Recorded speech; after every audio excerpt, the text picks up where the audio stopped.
یہ حالت ہوتی ہے، یہ حالت۔ میں کتا بھی بولوں گا، میں کتیا بھی بولوں گا، جس کو سننا ہے سنے، جس کو نہیں سننا بھاگے یہاں سے، کوئی ضرورت نہیں ہے۔ میرے بھائیوں، قرآن نے بھی کہا اولئک کالانعام، یہ چوپایوں کی طرح ہیں، جانوروں کی طرح ہیں، بل ہم اضل، بلکہ ان سے بھی زیادہ گئے گزرے۔ ہم وہی زبان بول رہے ہیں۔ قرآن نے بھی کہا ہے کہ دنیا ایک سڑی ہوئی لاش ہے، دنیا ان الدنیا جیفۃ المیت، ایک سڑی ہوئی اور گندی لاش ہے، وہ طالبها کلاب، اور اس دنیا کو چاہنے والے، اس دنیا کے پیچھے پڑنے والے کتے ہیں، کتے جو اس مردہ لاش کو نوچ نوچ کے کھا رہے ہیں۔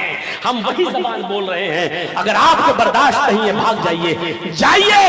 میں بولتا ہوں جیسے کتیا کے پیچھے 10 کتے بھاگتے ہیں، وہی حال ہوتا ہے ان جلسوں میں۔ ان دکانوں میں ایک لڑکی کے پیچھے 10 لڑکے لگے رہتے ہیں۔ ان جلسوں پر، میں دکانوں پر اور میلوں پر پابندی لگائیے، یہ جلسوں کے اثرات کو ختم کر رہی ہے، دینی ماحول کو ختم کر رہی ہے۔ بمبئی اور ابھی ہم جے پور میں پرسوں یہ آپ کے 20 تاریخ کے 21 تاریخ کے جلسے میں 20 کے میں جے پور میں تھا، 9:45 پہ جلسہ ختم ہو گیا، کوئی دکان نہیں، شہر ہے، غور کرو، راجستھان کا کیپٹل ہے، میں پروگرام کر کے آیا ہوں، ایک دکان کا انتظام نہیں ہوتا ہے۔ آپ سے 4 گنا زیادہ بھیڑ تھی وہاں پر، جے پور کی سرزمین پر۔ کیا ان کے جلسے نہیں ہوتے ہیں کیا؟ ہریانہ میں جلسے نہیں ہوتے ہیں کیا؟ مہاراشٹر میں جلسے نہیں ہوتے ہیں کیا؟ کہاں دکانیں لگائی جاتی ہیں، کہاں میلے لگتے ہیں؟ آپ کو ایک رات کا جلسہ کرنے کے لیے میلہ لگانے کی ضرورت کیوں پڑتی ہے؟ اور میلہ اگر لگاتے ہی ہیں تو پھر لڑکے اور لڑکیوں پر پابندیاں کیوں نہیں لگاتے ہیں آپ؟ کیوں ایک ہی دکان پر لڑکے اور لڑکیاں دونوں جاتے ہیں؟ جلسے میں تو آپ الگ انتظام کیے ہوئے ہیں عورتوں کا بیٹھنے کا۔ بھائی جب جلسوں میں آپ الگ انتظام کر سکتے ہیں تو پھر عورتوں کے لیے، لڑکیوں کے لیے آپ الگ دکانوں کا انتظام کیوں نہیں کر سکتے ہیں؟ آپ وہاں آپ مخلوط کریں گے، لڑکے لڑکیاں مل کے سامان خریدیں، اور جلسے میں آپ لڑکے اور لڑکیوں کا، عورتوں اور مردوں کا انتظام الگ کریں گے۔ میرے بھائیوں، اگر آپ بازاروں میں الگ نہیں کر سکتے ہیں تو جلسوں میں پھر آپ الگ کیوں کرتے ہیں؟ صاحب جلسہ دینی ہے، جلسہ دینی ہے تو دین کے نام پر پھر آپ لوگوں کو دھوکہ کیوں دے رہے ہیں؟ آپ پھر آپ یہ ષڑینتر کیوں رچ رہے ہیں؟ دیکھیے اب بیٹھے ہیں سب، جب ہم آئے تھے تو سب ابھی مارکیٹ میں تھے اور دوڑ رہے تھے، ایسا لگ رہا تھا یہاں کوئی مولوی قرآن و حدیث سنا ہی نہیں رہا ہے، پتہ نہیں شاید کوئی ڈرامہ چل رہا ہے اور نوٹنکی چل رہی ہے، اس لیے سب مارکیٹوں میں گھوم رہے تھے۔ میرے بھائیوں، ان چیزوں پر پابندی لگنی چاہیے۔ غزوہ تبوک میں دیکھی حضرت عمر فاروق چیخ پڑے کہ میں ابو بکر صدیق سے کبھی نیکی میں آگے نہیں نکل پاؤں گا، کبھی نیکی میں آگے نہیں نکل پاؤں گا۔